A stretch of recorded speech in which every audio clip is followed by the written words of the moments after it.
এই দলগুলোকে জেতানোর জন্য সরকার যে কোনো অবৈধ প্রক্রিয়ার আশ্রয় নিতে পারে।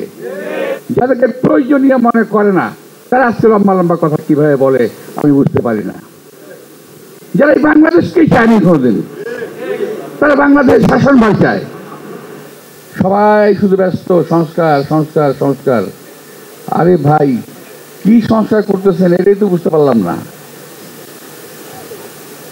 আজকে দেশে বেকারের সংখ্যা বেড়ে গেছে, রাস্তায় নামলে হাঁটা যায় না, ফুটপাথগুলো ভরে গেছে, রাস্তা দখল হচ্ছে।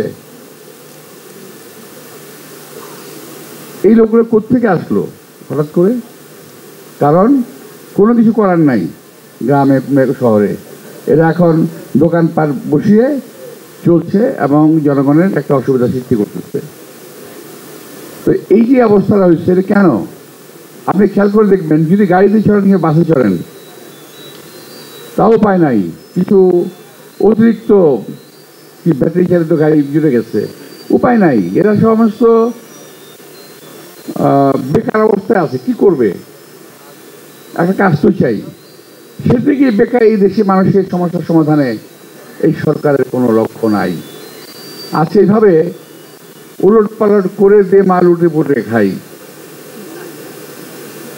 এটা তোমরা পড়ছো কিনা আমি জানি না, আমরা পড়েছি কবির একটা ভাষ্য, উলট পালট করে দে মাল উঠে পুটে খাই।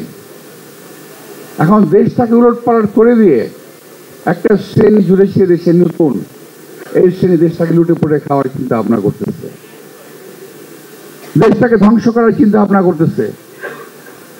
যারা জীবনে মাথা তুলে কথা বলতে পারে নাই তারা আজকে মাথা তুলে কথা বলে, চোখে চোখ রেখে কথা বলে। এই সাহস এই শক্তি কোথায় পেল? আজকের যে সরকার, তাদের কার্যক্রম স্পষ্টতই বোঝা যায় যে তারা নিজস্ব কোনো শক্তি তাদের নাই। এই সরকার দুটি দলের উপরে, একটি তাদের নিজস্ব সৃষ্ট দল আর একটা পুরনো দল, এদের উপরে ভর করে এই সরকার টিকে আছে। এই সরকারকে ওরা যা বলে, ওই দুটি দল যা বলে এই সরকার তাই করে। সর্বশেষ প্রমাণ হলো একটা প্রতীক নিয়ে, নির্বাচনী প্রতীক। আমি প্রমাণ করে দিলাম আপনাদের। ওরা যা বলবে সেটাই করতে হবে। এরা কারা? এরা কোত্থেকে এলো? এটি জনভিত্তি কি? এতে কোনো ভিত্তি আছে বাংলাদেশে কোথাও? একটা নির্বাচন দিলে পরে বোঝা যেত কে কটা ভোট পায়। আমি খুব আশঙ্কা করছি এই দলগুলোকে জেতানোর জন্য সরকার যে কোনো অবৈধ প্রক্রিয়ার আশ্রয় নিতে পারে।